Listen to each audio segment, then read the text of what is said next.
Good morning. This conversation is part of an ongoing series of conversations that we've been having here at Naropa around topics like kindness and compassion. And in particular this morning, the question of why kindness has come to be regarded as a weakness. A book called On Kindness says that many people nowadays regard kindness as something for losers, that it's because we're weak that we don't strike back or something like that. So do you have thoughts about how this came about or the history of?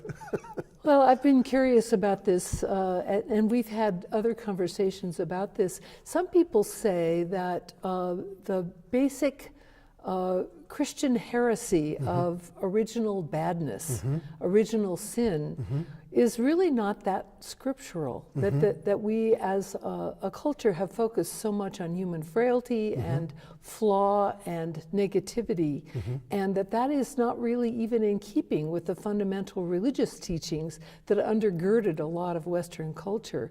So I think that's a really interesting question, but I puzzle about this. What happened? How is it that we got so focused on human frailty and negativity and cruelty? What do you think? Well, I think you're exactly right that the question is there a human nature? And if there is a human nature, is it basically flawed? Is there something wrong with us? Are we by nature selfish, mean, greedy, and so forth? And certainly there have been religious traditions that emphasize that sense of our corruptibility, would be one way to put it. But there have also been secular influences. For instance, Hobbes, the philosopher Thomas Hobbes, is often mentioned with his sense that the nature of human beings, the nature of human society, is a war of all against all. That making war with each other, competing with each other, so the way that this trickles down is that some of us grow up with messages and stories about it being a dog-eat-dog world. Yes. Yes, I certainly was taught that. I'm curious about you. I was taught that you have to fight and really you have to compete for every little morsel, that it's a world that it is lacking in this kind of kindness, and that it's fine to be kind in moments and to your family members and to people in your immediate world, but the overall system that we live in is a harsh one, and only those who work hard and struggle and take advantage of every opportunity are going to succeed. So what about what you were raised with? Yes, I did grow up with that sense of you have to work as hard and harder than others because it is a very competitive world. I think the Emersonian message of self-reliance is very much a part of almost everyone's upbringing in this country, that you need to be able to stand on your own 2 feet. You can't rely on other people. No one's going to care for you. So those messages all have some insight in them, but they end up making us feel so alienated, and this sense of the individual self is the home ground and is the only thing you can really count on. And so, particularly in modern times, I think that earlier sense of compassion, both in the Greeks and in the Judeo-Christian heritage, that sense that we are to care for each other, that's part of our nature and natural to us, I think that has become diminished, that sense of a compassionate instinct. We'll talk about the scientific literature in a moment or so, but particularly in modern times, there seems to have been this shift in which acts of kindness start to seem remarkable. Like, oh, look at that. Someone actually extended herself or himself for someone else. So the default has become that we sort of think of each other, we think of our nature as selfish.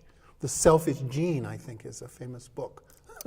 And we tend to think that acts of kindness are remarkable and the exception. Yes. And we tend to think that we tend to sort of sanctify or beatify people who are kind in terrible circumstances. So there are famous instances and books, you know, the whole sense of that it's almost heroic to be kind in the midst. And that's a view of the world that is problematic. Yes. Definitely. We have a world that has a need for kindness as an everyday thing in order for us to really understand our interconnectedness and our ability to really develop a good human society. Yes. So I think something that in my own journey I've begun to notice more is everyday acts of kindness. which are different than, as you said, the saints, Mother Teresa, or extraordinary beings like Nelson Mandela. That has the sense almost that only really exceptional people, but stories of the New York subway hero who, jumped down to save a person and asked about it afterwards, just said, I didn't think of it as heroic, I just thought, this is what you would do, you would help someone. So I think this is far more common than we actually have the view that encourages or allows us to see that. It's not just extraordinary moments of heroic bravery, but in everyday ways. I think, if I'm in a city that I'm unfamiliar with, someone will usually give me good directions of go that way, or just allowing someone to go first in traffic or something like that. I think these things happen all the time, at the same time that we do see fear-based aggression and violence also seemingly increasing. It's interesting, this last week I asked my students to contemplate over the last week, just to identify a very simple, extremely ordinary act of kindness that came in their direction. Right. And I asked them to really think about that and to see if they could find something, nothing big deal, Yes. nothing like somebody taking care of you after an accident, but Right. maybe a roommate doing the dishes when Yes. it wasn't the roommate's turn, or someone allowing you to go in front of them in a grocery store line. So my students contemplated that, and then I asked them to share how did they feel about receiving an act of kindness from others. And we had the most interesting conversation. All of them had to take a moment to identify a completely pedestrian experience of receiving kindness, and almost all of them had a hard time accepting that somebody was kind to them. Yes. And so that combination of how common there are acts of kindness, but what a hard time we have receiving those acts, Yes. this is really something worth contemplating. Yes. What is that about?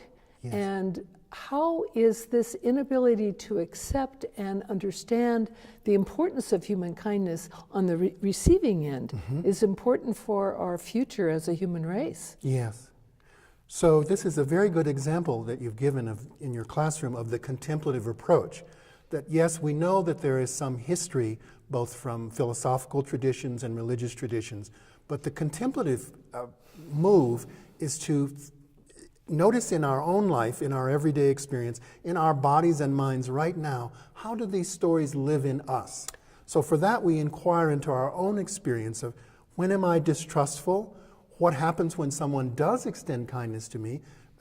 My own experience is that sometimes I'm slightly uncomfortable. Am I going to be indebted to this person, or why are they being nice to me? Is that because of, right? It's not as easeful and natural as you might assume. That everyone, kindness is recognized in all cultures that I know of. Everyone likes kindness. There's just this sense. So why is that? How has that come to be? That these stories live in us that make us slightly nervous and anxious about either being seen as kind, because I think the sense is maybe you're being taken advantage of. If you show a certain vulnerability and tenderness, will you not be taken seriously in various ways? So that's in groups that I work with on meditation retreats, people will often mention, well, if I become a kinder person, am I going to be taken advantage of? So that's also a story that I think we grow up with, is a sense of don't be gullible or naive, or don't seem like a person that could be taken advantage of. And that definitely has repercussions and ripples out in different ways in the culture, in the neighborhoods that we're making with each other. So go ahead. So that whole sense of indebtedness, we're afraid of being indebted. We as a culture have put so much emphasis on individualism, on being able to be self-reliant. And if somebody is kind to us, then we might be indebted to them, or we cannot receive charity. Right. And yet, every single day of our life is a network of small kindnesses. Traffic can't even work on the street unless there's some kind of kindness involved, some kind of decency involved. And in some ways, when you start looking at fundamental human nature, you realize the headlines about horrible, violent things are headlines because they are unusual. They aren't the basic traffic kindness situation. They aren't the basic neighborliness that we live with. Right. And so when we begin to understand the reason why there's so much attention to acts of violence, acts of cruelty, is because it is extraordinary. It is not the ordinary human kindness that we live with that undergirds and weaves our human life. So when we begin to pay attention to that, actually understand that the reason why these horrible things that happen are so horrible to us is that our fundamental human dignity knows this is not the way humans are together. We have an ideology of individualism that often is competing with that, but the fundamental human instinct is a kind one. Yes, I think that's true. The English word kind, of course, is related to kin, and I think the family is our initial experience of that kind of helpful relationship with each other, and we all in some way have been brought into the human family by some experience of that. And then as well, just in our communities, in our workplaces, it isn't that any one person holds all the answers. Almost all of us are dependent on networks of information and how things work and so forth. And so some trust in that is almost built into us, that it isn't by being this single person who holds a particular skill and so forth, that those skills exist in a connectivity, a connection with others. So it's a strange twist that's happened, and maybe we could invite people listening to this to, in their own experience, take some time and notice what's your experience of ordinary kindness, both receiving it and giving it. What thoughts come up when you see something kind? Do we have a sense of, when did I learn that? Was it in school? Was it neighbors, parents, friends? You know, how did I get the story about kindness that I have at this point, and how might I shift that to be in tune with not an idealized sense that everyone is always being completely sympathetic and whatever, but to notice how many acts of kindness, everyday kindness, that go unremarked and unnoticed. How might I shift toward appreciating that, and what effect does that have in my own actions and speech if I appreciate this network of interconnectedness that we're all swimming in almost all the time. Yeah. Wonderful. Thanks so much, Galen. This has been quite enjoyable. Okay.